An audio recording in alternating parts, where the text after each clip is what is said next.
Ciao ragazzi, welcome to Arte Automobilistica. My name's Ken, and today we have a very special guest with us. Now, this is he has Nathan written, but I always call him Soko. Is that the proper pronunciation for your name? Yeah, the last name's Sokolowski, but it was too complicated, so we had to abbreviate it. Yeah, I know it's impossible to say, so I don't ever try to say it. I just go Soko every time Right because I on. know you told it to me before, and I was like, yeah, I'm not. There's Yeah, no no. chance. That's what everyone called me in high school, so I just made it the business name. Hi, Mia. All right, Mia, we're here with Soko, and you just got out of school. Yeah. And you got done with leadership. Now you had a chance to meet Soko at MTE, right? Yeah. And he was there, and we wanted to talk to him before he gets too famous. So I met him a couple years ago at this point. Yeah. I met you in Chicago, right? Right on. Yeah, you showed me how to cut my hand with PPF. Well, not cut my hand, but So I led a training on intro to PPF. EMan was there. He taught advanced PPF and intermediate. It was a great event. But since then, he has gone off and done some amazing things. And he just recently went to Avant Guard training with Noxie and Peter Tan. Isn't that incredible? No, not. It is. It is. it's I'm quite, just cross-eyeing to the camera. So go tell us a little bit about yourself. Tell us about your business and where you operate, and just how long you've been doing this and what your areas of expertise are. areas of expertise is a hard one. I don't know if I feel qualified to call myself an expert yet, but people are asking me for expert advice, and I try my best to give it. Yeah, the business is out of Metro Detroit. We're a mobile-based business still, looking to find a brick and mortar, but being young and ambitious and trying to weigh the responsibilities of a lot of overhead or keeping it low and just, keeping the quality where I want it to be. Yeah. As far as my business goes, I'd say we kind of tackle the jobs that most detailers don't want to do. So that happens to be a lot of marine, a lot of RV, but even the oddball jobs, whatever gets thrown at us, if there's a way we could solve a problem for a customer, that's kind of where we like to be utilized best. So over the years, it's gravitated from just mobile detailing to now most people are reaching out to us for paint corrections, ceramic coatings. Like you mentioned, we took the Avant Guard class. We're still dipping our toes into that. I haven't fully marketed it yet. Still waiting to be 100% confident in my installation. Not that the product has any failures, but I got to make sure that me as an installer has everything set up to give my customers the best value. And then we've done a couple PPF classes since then. We're definitely going to start rolling out some more PPF jobs. We have access to a lot of shops. A lot of times people will ask me oh, where do you work out of? And I'll say I'm mobile, but if you're near an area where I have a customer or a friend who has a shop, we really leverage those relationships as much as we can. So there's probably, just off the top of my head, there's GF Tech in Gibraltar, Michigan. We'll go down there and work out of their shop.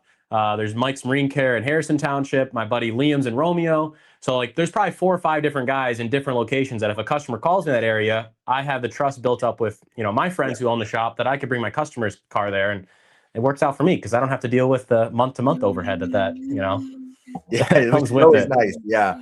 How did you get all the networking down? Was it just meeting people, or was it through all the different trainings? Is it social? How were you able to get out of that rut where detailers don't talk to each other? I think it's exactly the point that I didn't like, that I wasn't talking to people. And I felt like that burnout of I love what I do. I'm passionate about what I do, but it's 10-hour days and I don't have anybody to talk to. So I would just, start calling people. I mean, really, as far as where the networking started, it was the first Dr. Beasley's class I took. That opened up a lot of doors for me. I took it out in Oconomowoc. That's where I met Andy Cool, and Andy kind of showed me the marine side and made me realize how much money could be made in that. And me being in Metro Detroit, there's so many boats. I was like, well, I really should tap into that market. So that really helped. I met Zach Smith with Pittsburgh Pro Care, Wayne Woodman, Stephen Valentine. These are all names of people who they'll either call me once a week or once every other week. And sometimes it's business related. Sometimes it's just, hey, how are you doing? Because we all understand the grind that it is. And most people are owner operators. So it's kind of nice to have that camaraderie. And then even locally, I've realized there's so many cars out there. There's so much work to be done that I shouldn't fear my competitors. Really, I should embrace them. And so I've done something a few times, and I want to do more of it. It was a detailer's dinner where anybody I knew locally that I've talked to, I just hey, let's go get dinner. Let's go sit down at a restaurant and just talk shop, like, because you work all day and you want to talk about your job, but you don't want to bring it home to your wife who doesn't care about it. So it's like, let's talk shop to other detailers who are engaged by it, and you all feel heard and understood. Which is great. That's kind of the idea of what the whole like IDA meet and greets are, but it never actually evolves to there. So like going and taking it a step further, doing it yourself, that's really commendable. I really like that idea. I wish I had thought of it first, honestly. But that's you can awesome. always do it. And then the first one I did, I reached out to a distributor and he actually covered the dinner for everybody. So they got a free meal. The distributor made some great connections. People bought chemicals from him, and it's it's a win from everybody. Like everyone got to get out of the shop. It's just supporting other business owners. That's incredible. So you have been detailing for a few years. You do these odd jobs. You do everything in between. You do boats. Yeah. Now, boats are not difficult per se. There's just a lot of big real estate, gel coat. So you're going to have to use a rotary. A lot of people are afraid of it, but I hate boats. What has drawn you to boats other than the fact that nobody else wants to do them? It gets my hand on a polisher for more hours than a car could because there's just more surface area. So in terms of me wanting to learn the rotary, the boat's the perfect beast for it. But also, like, I'm young and my body doesn't hurt just yet. I mean, it hurts a little bit. So I was like, let me do the tough stuff that the older detailers don't want to do because it's hard on your body. I mean, it's taxing days. Yeah. So I think that's kind of drew me in. Plus, I like boat people. I mean, I like the type of customers. I'd also say like what a boat owner is looking for out of a detail is most of the time less than what a car owner is looking for. Like a car owner who has their baby, it's their BMW. They know every nick. They know every little inch about this car. And you really you're trying to sell perfection. So you really have to have your A game out. Whereas boats, not to say that I'm cutting corners, but like the expectation on a boat detail is so much less than automotive. For so many years, there's been this crappy wash and wax where 4 months later, the boat looks like crap. That for me to come in and, give them, maybe it's 20, 30% more than the last guy costed you or charged you, but it's going to extend the life of, the wax or protection 6 months to a year. They get a lot of value out of it. I get to charge what I'm worth. And, it puts a good reputation for boat detailers. So I have a boat. I want to call Soko. I want to get it done. What's Soko coming with? What machine is he using? What compound? What polish? I want a ceramic too. What are you going to coat my boat with? Well, Duraslic's been really nice to me. So I've been loving Duraslic's products. They have a Duraslic Wave. It's a marine coating. That one works really well. As far as like the polishers go, I mean, you're rotary, but really with the boats, you're going to use a lot more forced rotation. And so a lot of automotive guys probably don't use a forced rotation, and that's a different thing to get used to. It is taxing on your shoulders, but a good one step with like the Lake Country white foam pad and the flex force rotation can create wonders on marine and on gel coat specifically. And then, compounds, the new Avant Guard compound, that thing smells pretty nice. It works real well too. So I have been liking that. But a lot of times, marine, you got to use something a little bit extra aggressive. So like Stark has their Level R, actually Great Lakes Chemical Company. They're out of Michigan. They have their Aqua Cut. That's a phenomenal product. But just like anything else, I mean, you could get the results you want with a bunch of different products. You just got to know what works for you and what's the most cost effective for your business. Yeah, that makes a lot of sense. I mean, I've always done them with rotary and then finish with a DA. Are you cutting with the rotary or are you doing everything with force rotation? I'll cut with a rotary and finish with a force rotation. A lot of people only want a one step. So in that case, I'd rather just do the forced rotation and give them the results they're happy with. I just don't like cutting with DA because there's all the contours and whatnot that it stalls. It just takes too long. So the forced rotation just really, it makes it a little more efficient. With the force rotation, you're using the flex, so you're getting that counter spin. What have you found has been the easiest way to use it? Because it's kind of a different function. You're holding it different. What's your process when you're using the force rotation from flex? I mean, I think it's like where you hold it. Like I like holding it from the battery on the top of the machine. But really it's just being conscious about not overworking your sections, not tiring yourself out. Like when we'll go, so I'll work with Andy down in Florida. We'll work on some big boats down there. And we're working 6-7 days a week. So you can get tired real quick. What he does differently is he shortens the section sizes. So like we're only working about 16 to 20 inch section sizes. So Oh, really, okay. you're polishing within your shoulders the entire time. That way, you're I not got you. using the delts of your shoulder, but really you're using your core and whatever you can.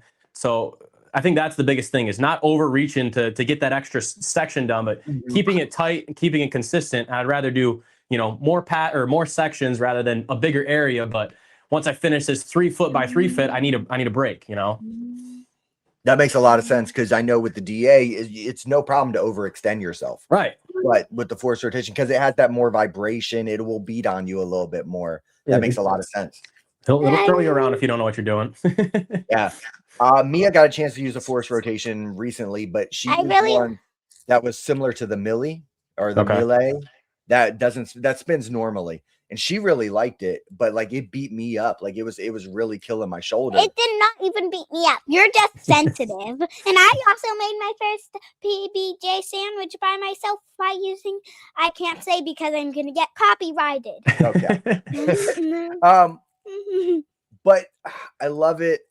What rotary do you grab? Is there a brand that you like to use? So with cars, I'm more inclined to grab like the Rupes because I'm older now. It's much lighter, but I started with the DeWalt. I've used Makita. I've used Milwaukee. Like what machine are you grabbing for a boat? Because that's heavy. That's a lot of work. You're going to be on it all day with a rotary.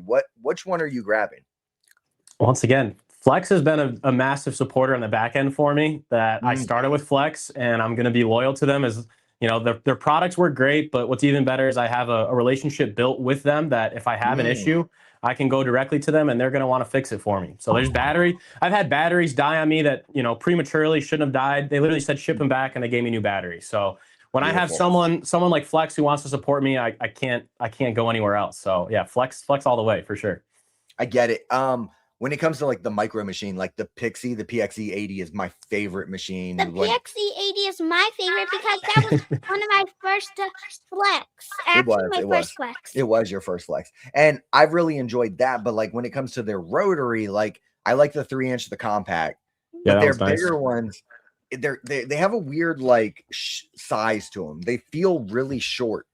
So like you kind of have to like choke up on them and they just have a weird feel. So I've never liked their rotaries, but they're smaller machines. I really do enjoy. I think it comes to personal preference, but if you have those relationships, you have to stick with them.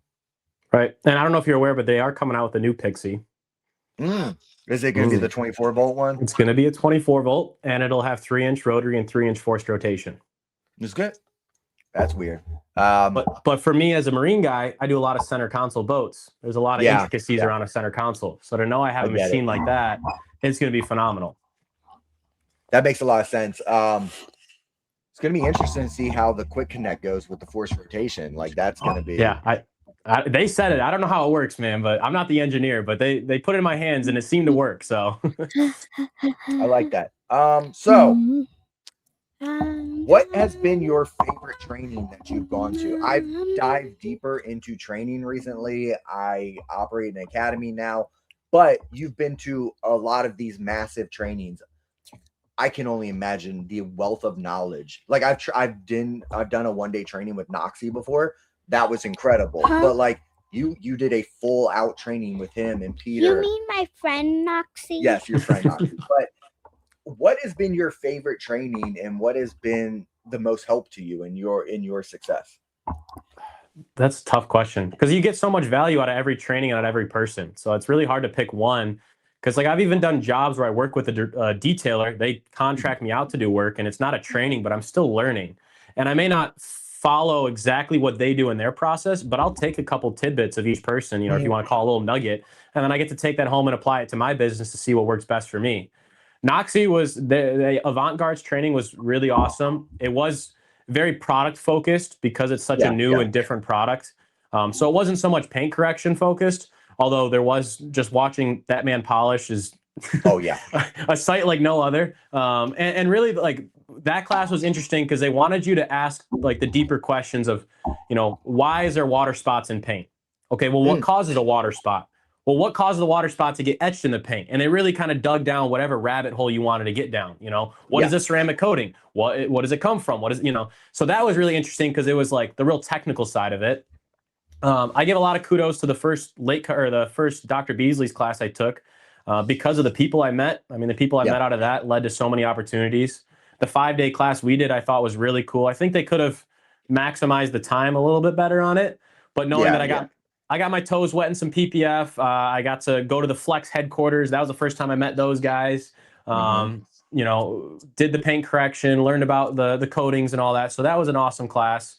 Yeah, I don't think there's one right answer. It's just a matter of who you meet from each person, and then really following up with those relationships. You know, don't let that relationship end after the class. Like, if you have questions, ask that person, especially if they went out of their way to give you their phone number.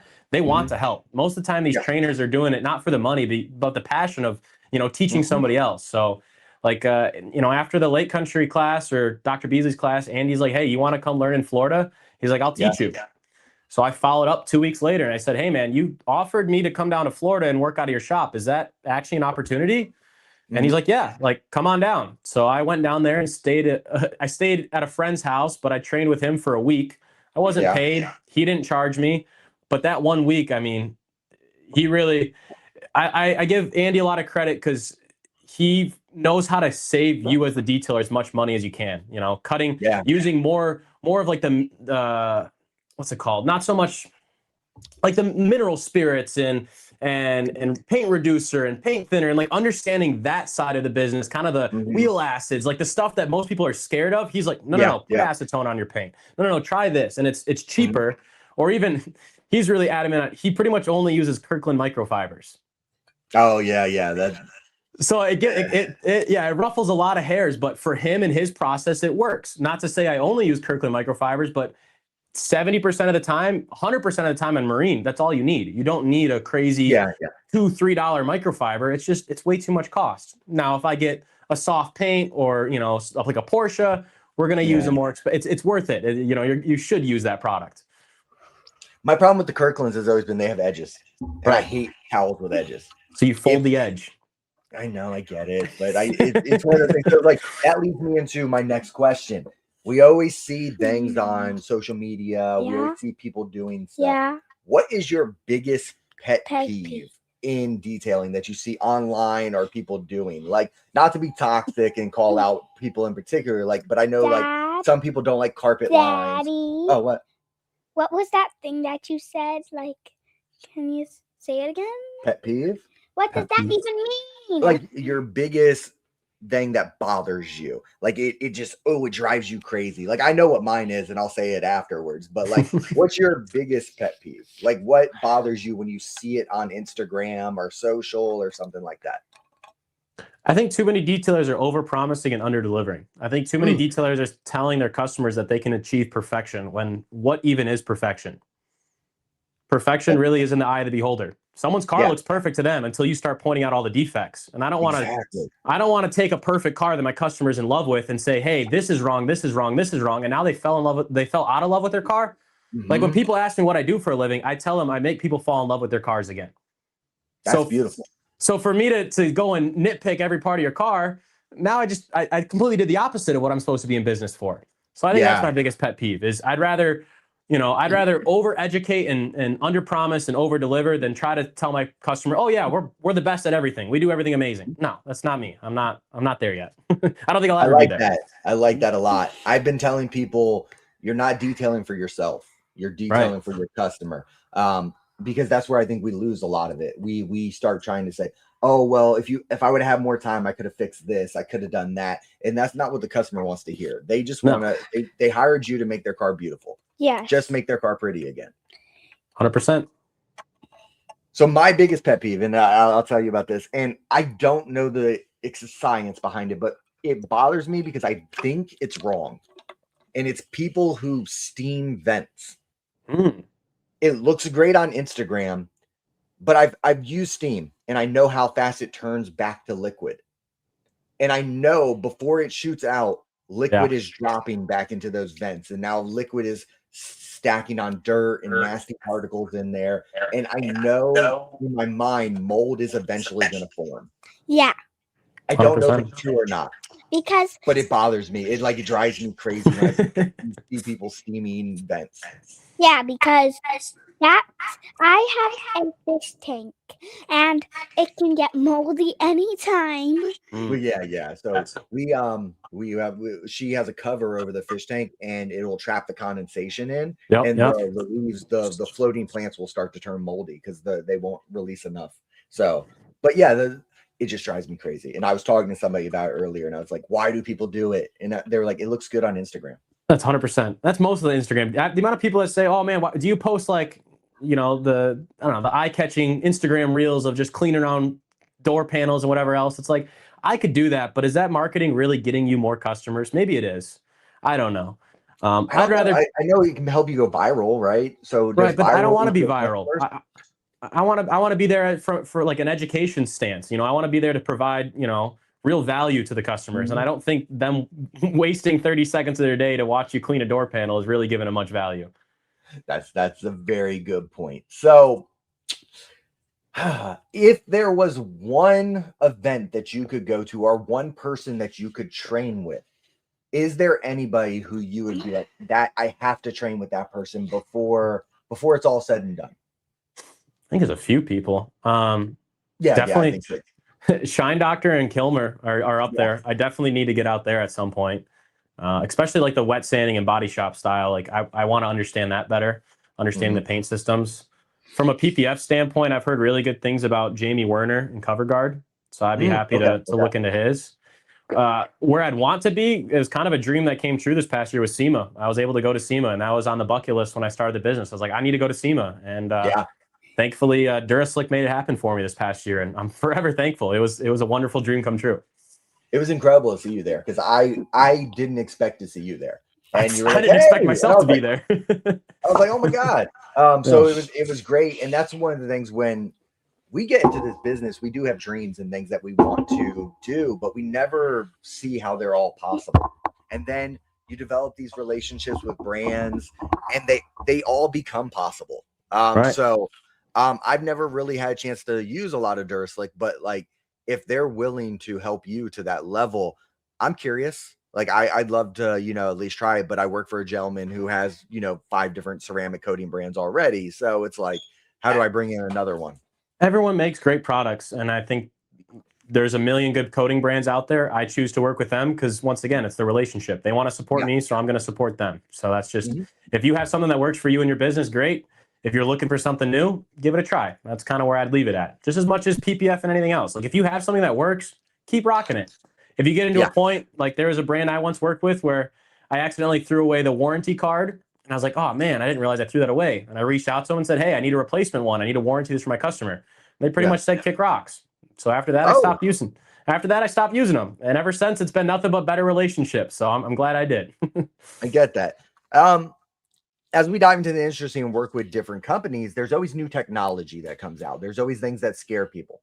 You got a chance to go to Avant Guard and try 1051. That's been scary to a lot of people or caused a lot of ruffled feathers. And I remember similarly, Dr. Beasley's, when they came out with their NSP line, there was a lot of like pushback on their compounds and polishes.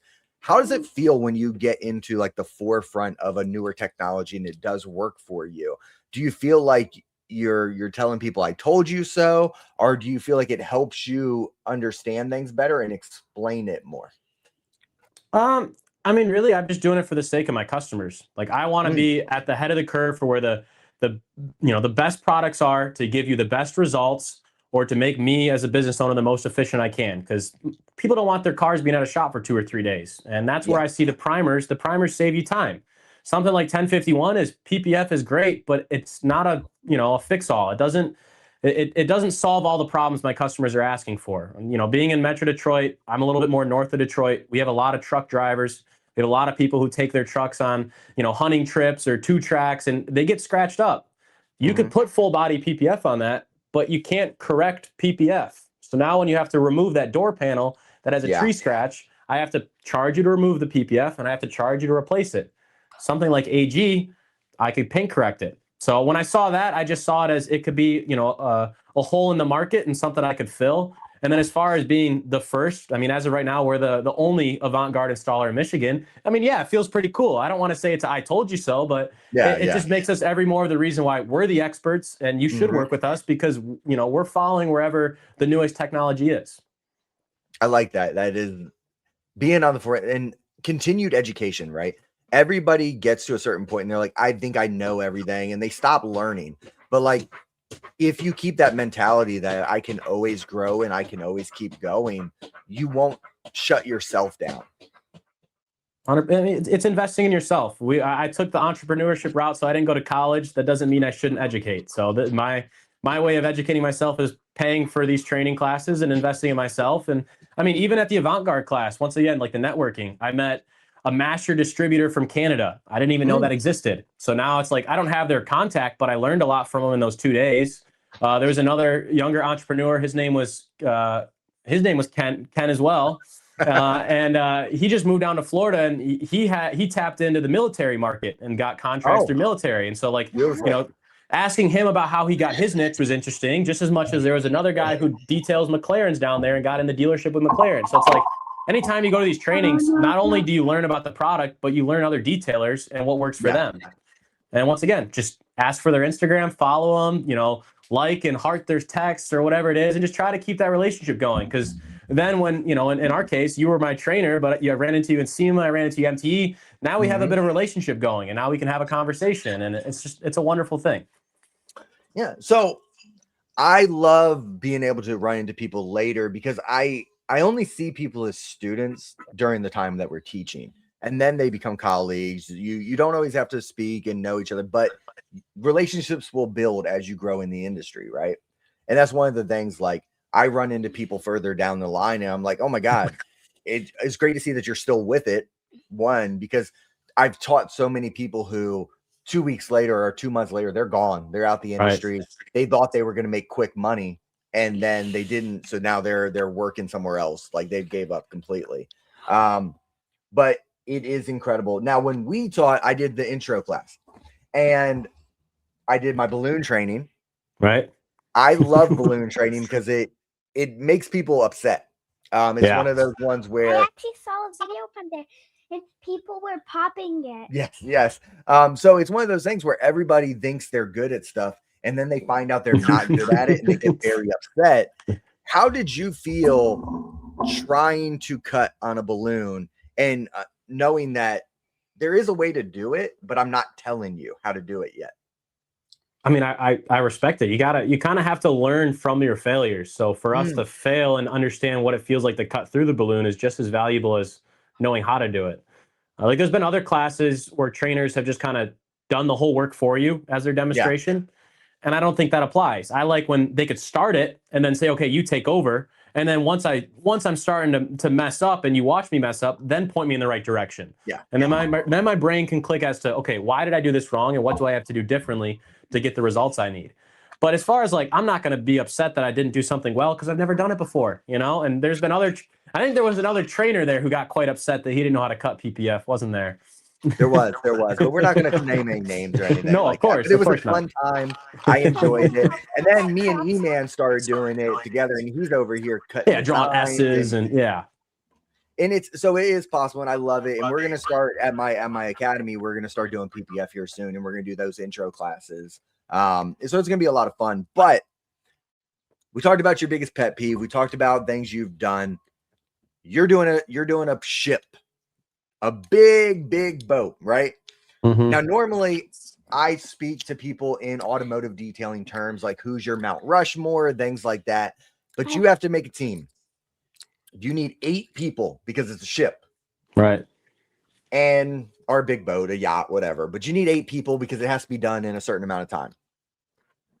I need you to pick 8 people who are going to work with you.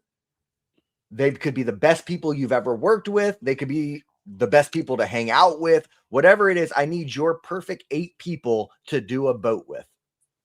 All right. Well, Andy, cool, is one because he's going to tell me how to actually do it.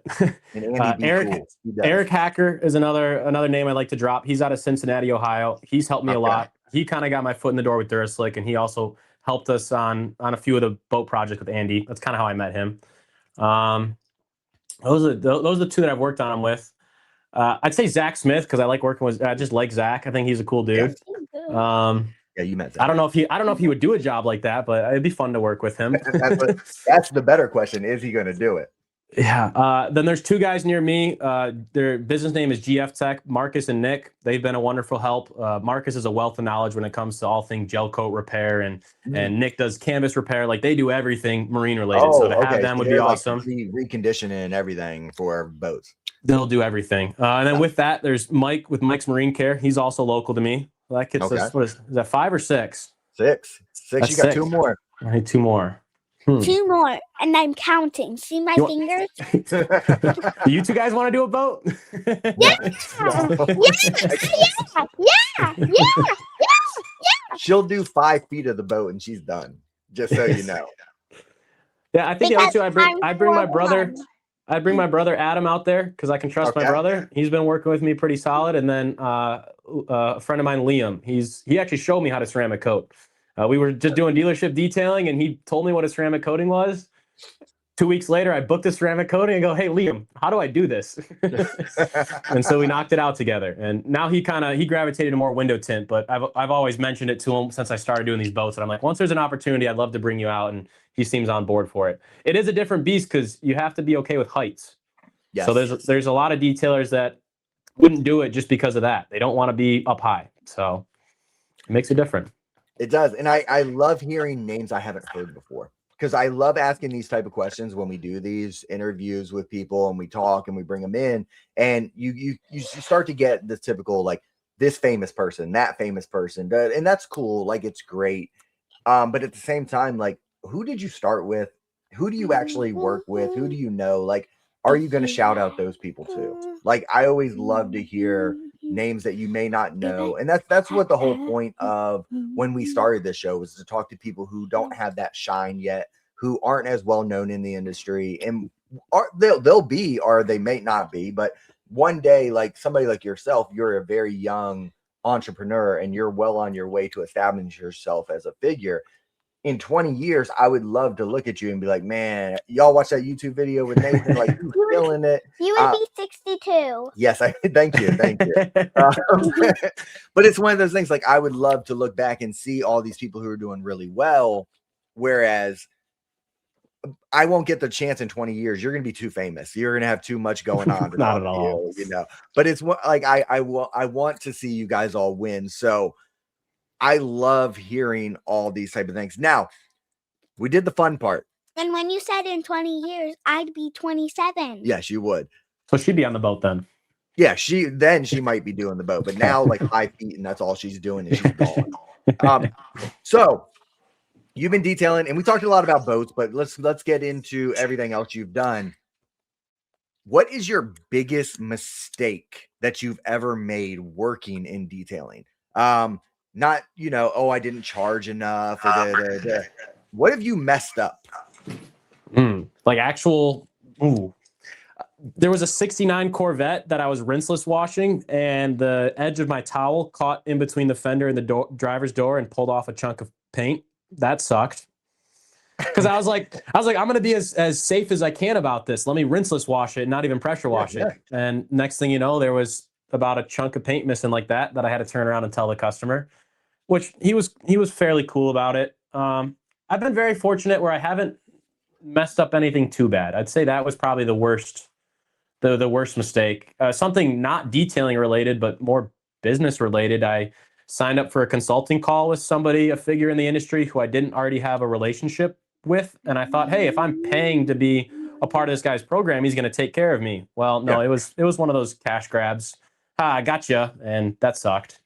That's so awesome. I would say when you're going to do any type of consulting, make sure you already have a relationship built with the person, someone you can know and you can trust, and someone who isn't, they're willing to give their time without being paid for it. Whereas this guy was only willing to give me his time of day if I paid him. And that's just, that's not the relationship you want, especially when there's so many people out there. Like Grant Menard is one name where I've called him and spoke to him for, a couple hours, and he hasn't charged me, even though he really should. His time is more valuable than my time's worth.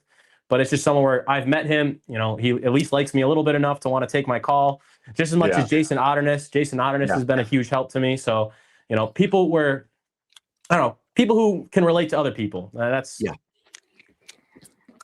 So mistakes do happen, and I've made some huge ones, of course, but it doesn't mean it's the end of the world, anything like that. Do you have insurance at least? Because I a do. lot of people out I here do. in this industry do not have insurance. What even is that? Oh, you'll learn. Insurance. Yeah, you're gonna need that. For me in my own business, that was one of the biggest things. Is starting out as young as I was, I wanted to make sure I gave every reason for my customer to say yes to my service as possible. Mm, So that means I am fully insured.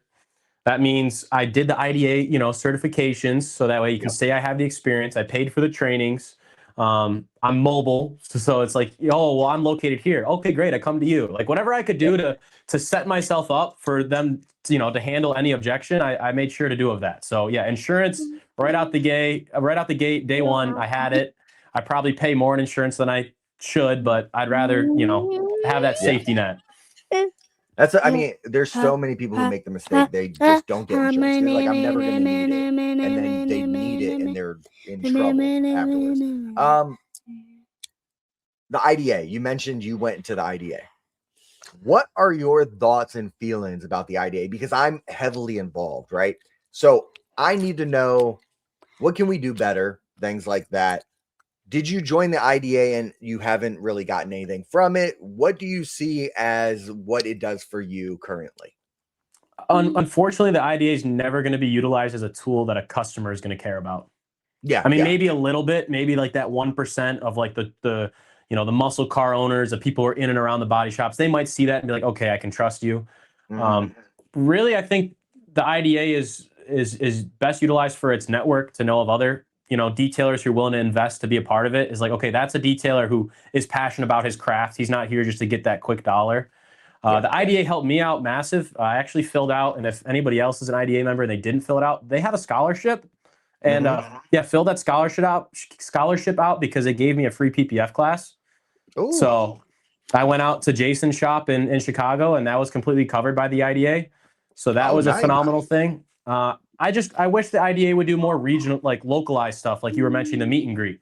Yeah. And I think with that, they almost need to find a figure in each state or even within each region of each state and kind of have to hold that person accountable just to get things going, to have some dinners or to be a part of a car show or, even if we could do like a mini paint correction class or something, just because every detailer has such an ego of I'm the best, where it's like, all right, let's be competitive. Let's put it to the test. I think that could be a lot of fun.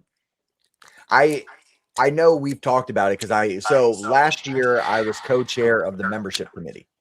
And so that was one of the things we talked about, making like a regional for every area and kind of like organizing things like that. Hey, Mia, while you're doing that, you got to back up. So we talked about that and it never came to anything. It's one of those things where there's a lot of talk and there's no action with the IDA. So this year I am the chairman now we merged the membership and the marketing committee. So now it's the M&M committee.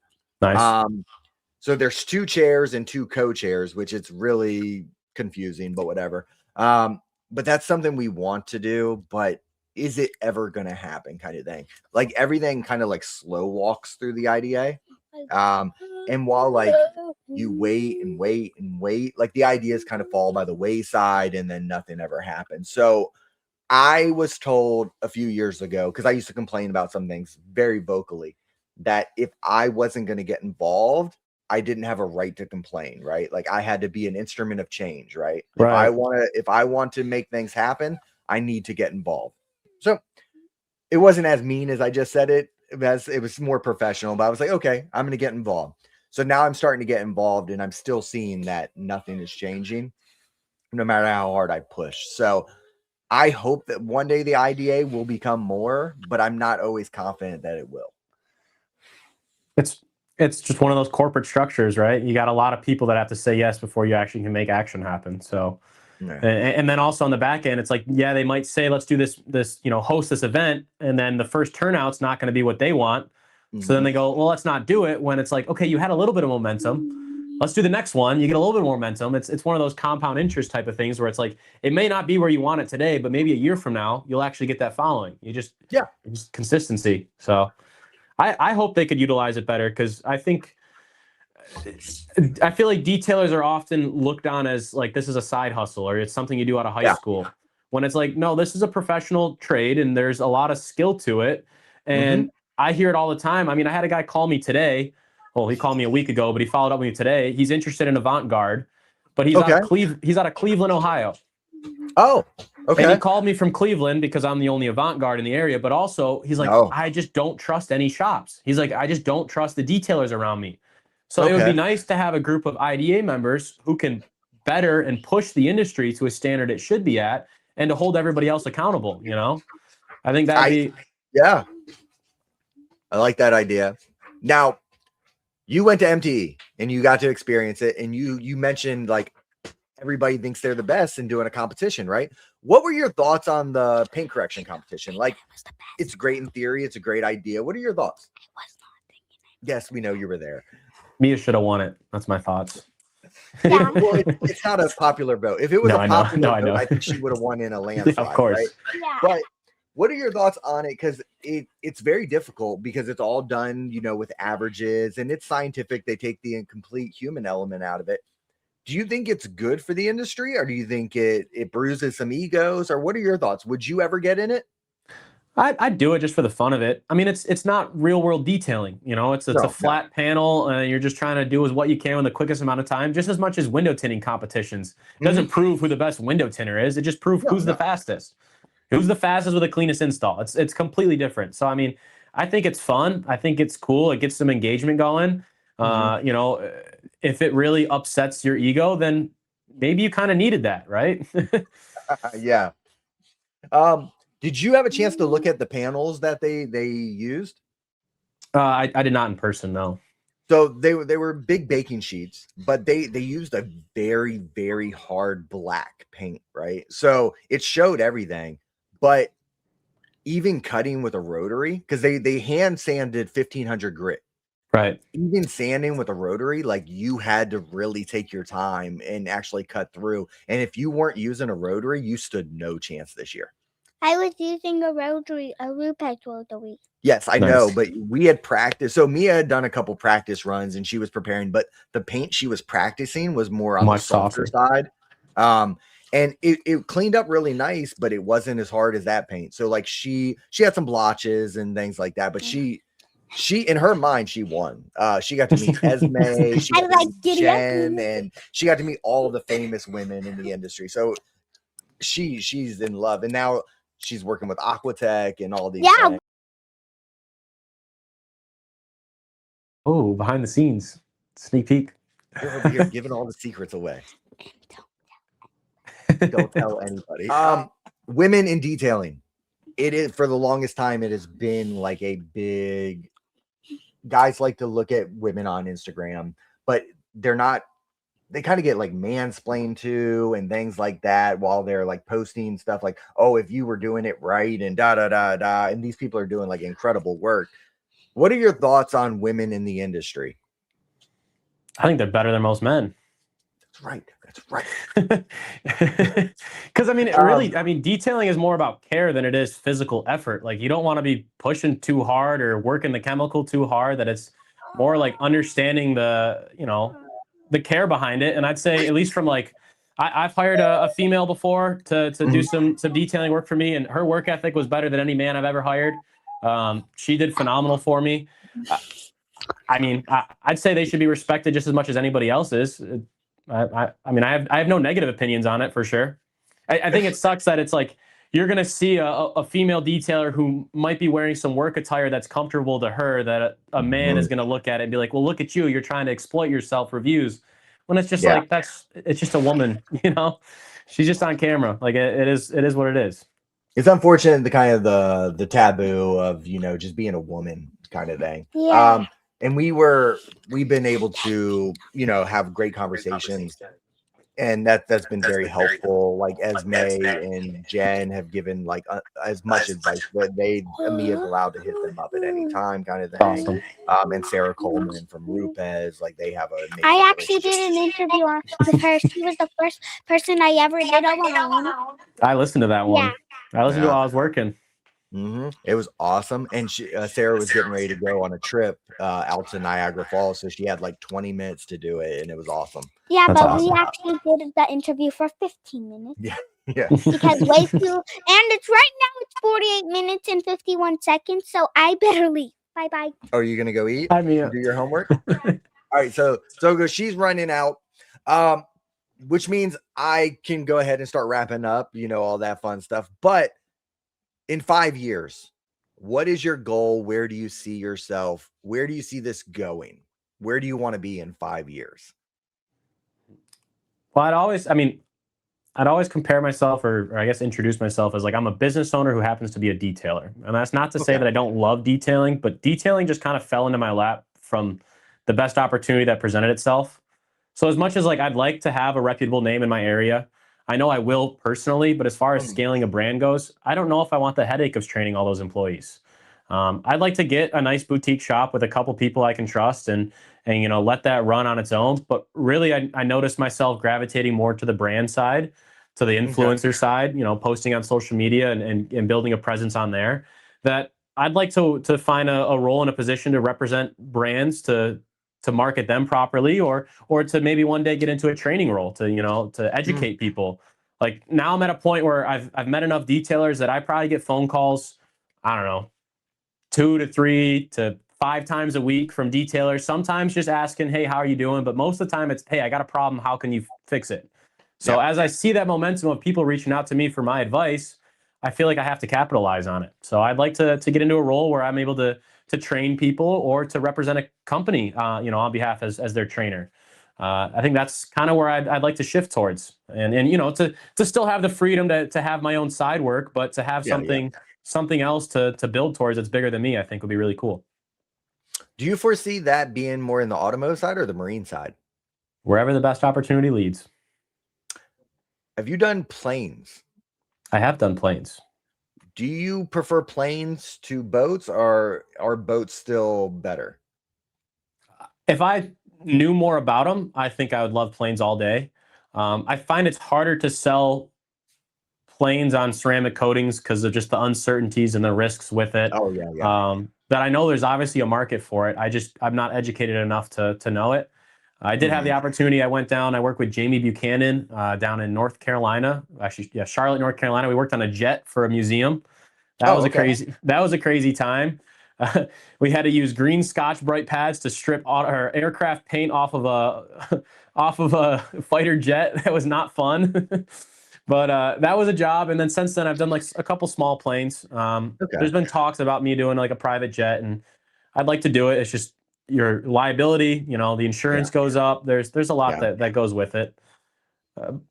But yeah, I mean, like I said, I'm open to doing whatever job most detailers don't want to do, and as long as the customer's willing to trust me and pay the bill, then hey, let's do it.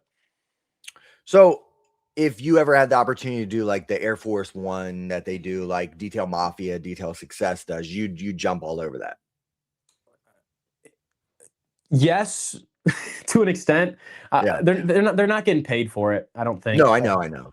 So I'd like to find a position where I'm able to get paid for it. Of course, my time's valuable. So I think there's a lot of great networking you get out of that group. I've met them; they're great guys. I don't know if that's the route for me per se. But yeah, I'd like to build out my portfolio of detailing as versatile as I can. It's a funny kind of reoccurring joke where all my friends are just like, "What haven't you detailed at this point?" I've done jets, I've done planes, I've done yachts, I've done cars. I detailed a Bugatti not too long ago. That was pretty cool. What's funny is you do these like high-end jobs and everyone's like, wow, you made it. When it's like, in reality, I detailed a Bugatti for $200. Yeah, you'd washed it. I washed it, it's cool. I got to say I did it, but it didn't change my business at all. It didn't all of a sudden like open a million doors. I've ceramic coated a pool slide before. That was a cool, unique one. That's kind of weird. With that mindset though, like, you're talking about, oh, I did a Bugatti, I did this, I did that, I did, and somebody says, what haven't you done? What is your unicorn? What's that one thing that you haven't done that you still want to do? Is there a car out there? Is there a boat, a plane, a helicopter? Is there something out there that's like, there's a million ones. Like in your mind, you're like, I have to do this. That's the one thing. Right now the biggest bucket list is I put it on the bucket list for this year is detail a private jet. I think Okay. that'll happen. So I think that'd be a cool one to knock off the list. But I mean, there's a million of cars. Cars have so many stories that really it's detailing or doing work for somebody who understands their car to a level that I don't, or they like hearing it from the customer's perspective, letting them talk about it and nerd out about the car. That's what I Yeah. love. So it's not any specific car. It's just whatever comes across, and it's as long as it's unique and it's cool, I'm all here for it. So is there any story? What was your favorite vehicle that you've ever done? Because I'm sure that it came with the story, or was it just because it was a Bugatti or, whatever? What's your all-time favorite vehicle you've ever done? Hmm. The most impactful one I did was for a lady. It was just a Chevy Tahoe, but I detailed the car. I was working with my friend at the time, kind of business partner, but he was, employee. And we were just having a good time in the summer, and it was a nasty car. I was like, I don't know if I want to do this. And it took us probably 6 hours. But we finished it, and the lady was literally hysterically crying once we were done with it, because it was the car that she got with her now ex-husband, and it just to see that reset of all those bad memories to it feeling new again, it just really hit home. Like to know that the work that we do is so valued. It's not transactional. It's not, they're not coming to us out of like a need. They're coming to us out of a want. So when they get the service done and what they wanted was done right, it's just you have to feel good afterwards. I'm not an insurance salesman. Not that there's anything wrong with them, but I'm not an insurance salesman offering people policies that they don't really need so I can make a dollar. Like I'm really offering somebody a valuable service and at a level and an expertise that no other detailers in my area are really offering. And so I wouldn't say a specific car, but more so just like the experiences. There was another guy, we detailed his car. He's down in Grosse Pointe, Michigan. He's an older Vietnam veteran. And just the whole interaction, I opened the door for him and he's laughing. And then he's, I don't know, 80 years old, driving a Z06 Corvette, just a badass man. And we finish up the job. And next thing you know, he invites us into his house and he showed us his model train collection and all of his wall art and glass blowing that he's a part of. And, now I've seen the guy back a couple times and every time it's just like, it's awesome to be able to build that relationship with somebody I would have never done it with, and to be able to be there in his house, can ask the questions and to kind of understand who he is as a person. There's even another guy, another older gentleman, once again, doesn't want to pay my price because he thinks it's too expensive. Of course. But we worked out a deal where I detail the inside of his truck in exchange for moose and elk meat. Oh, okay. So I'm happy because my freezer's full of meat, and he's happy because his truck's clean. And once again, he sold me a compound bow for a third of the cost, and he offered me, like, I can hunt his property whenever I want. He even offered me to go elk hunting with him out west. So it's like, yeah, the cars are cool, but the people are even better. I think that's really the moral of the story. It's just being able to be a part of your community and to have a business that's reputable and people want to like advocate for me. That's the best feeling. That's incredible, because usually I get, the answers that this car, that car, and that's great. And I mean, I get it, but to hear there's actually passion and love behind it, that changes everything. Because like I've never been a car person, right? I just fell into detailing. Right. I didn't even, cars were just transportation to me. I never had a car that I was like, oh, I love cars, but like I fell in love with it and I grew, and now I have some appreciation for vehicles, but like I still just, I love it. It does something to my mind, and it relaxes me, and it kind of like makes that ADHD or autism or whatever, people say online now, like it just makes me feel better, and it calms and relaxes. So like I've never had a car, but to hear people say like, I do it for the passion, I do it for the stories, like that is something that it really makes me think, and like, wow, there's really some part of the world where it's like people are really doing stuff for good reasons. Hey, we got a cool ass job, and I don't think people give it credit. We got a really cool job, man. And a lot of times, if you're marketing yourself right, like a lot of my business is done for business owners or really the more well-off people. And so to learn from the people who have gotten to the place that you want to be, and also for them to trust you the way that they do. Like there's a customer I got not too long ago. He may or may not have had that Bugatti. I still have yet to meet the guy in person, but I have his garage code to his house. That's a lot of trust, right? That's like, you don't even know me, but you're trusting me with that. And of course, I'm not going to share it to like, there's a reason that they trust me, but also it's like, just to know that that's inherently there. And it's there because of a referral from somebody else that trusted me, right? It was somebody else advocated of me to tell this person he's just like, yeah, sure, come do it, And I think that's a wonderful thing is the people that we do the work for. And not to say you only want to do the higher end customers, but just the people who, I don't know, the people who respect you. Like I've turned away customers that had the money, but they just saw me as the help or the car washer. And I don't want to be known as Nathan the car washer. I want to be known as like, no, Nathan's my detailer. Nathan's the guy who makes my car look perfect and no one else is touching it. That's my customer. I like that. That's beautiful. So before I let you go, any words of wisdom, any one piece of advice, is there something you could pass to somebody that you feel is just, you have to, like, you can say it now is your moment to say, do this or follow this, don't do what I did, you know, kind of thing. Root your life in faith, follow something that's a bigger purpose than yourself, and be a good person and provide to your community. If you're going to have a business in your area, be of help. Simple as that. And kill your ego. If you think you're the best, you're not. Enough said. You're not. Find someone who's better than you and learn from him, you know, and try to be as good as him. What happens when you do become better than them? You go to find the next person. Right? Yeah, find the next person. Exactly. 100%. I love because even if it's not detailing related, if you figure out detailing and you're the best detailer, find a different avenue, you know, start learning body work, start learning, you know, there's so many different niches of this industry that there's always something for you to learn. You know, if you're the best paint correction specialist, okay, learn PPF. You're going to be humbled real quickly. Yeah. You know? Oh yeah. So just find something else and, you know, elevate yourself or elevate your business. Okay. So I had a very fun conversation and I really appreciate you joining me before you get too famous, because I fully believe that you are going to go to levels that somebody like myself I've never reached, and you're going to become a household name in the future and everybody's going to know about you. And I've seen it just based on what I've seen from your growth. Right. And you have a mindset that you are not going to just sit there and be settled at one level. You're just going to keep growing and growing. And I envy that, because I'm way too old to have those dreams that you have. I got to do it now while I'm young, because it's going to get to a point, you know, life's going to take a hold of you. You got a family, you got a kid, you know, like I got to do it. I got to hustle now. So I got the energy. I'm going to keep running with it, man. So with that being said, I know that you play sports and you have a soccer game to get to. Are you going to score any goals tonight? I'm a defender, and this is an indoor league, and this is a tough competition. But yes, I'm going to, because you said it. I'm going to do it for you, and I'll post a picture when I do it.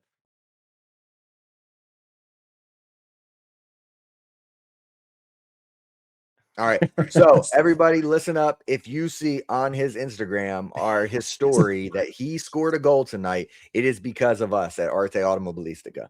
Right on. I hope I do. Right. I wish you the best of luck. Go win. If you score the goal, that's even better. But try to win. Is it like, does it have boards around it? Is it indoor? Yeah, it's an indoor boarded league. Yeah. Be safe. We are. I'm bigger than most. Okay. All right. Well, good luck. Are you going to be at SEMA this year? If someone wants to bring me out there, I'd be happy to. All right. I hope to see you there. If not, I hope to see you at MTE. But either way, it has been great talking to you, and I hope to talk to you again soon. Yes, sir. Thank you. Good luck. Bye.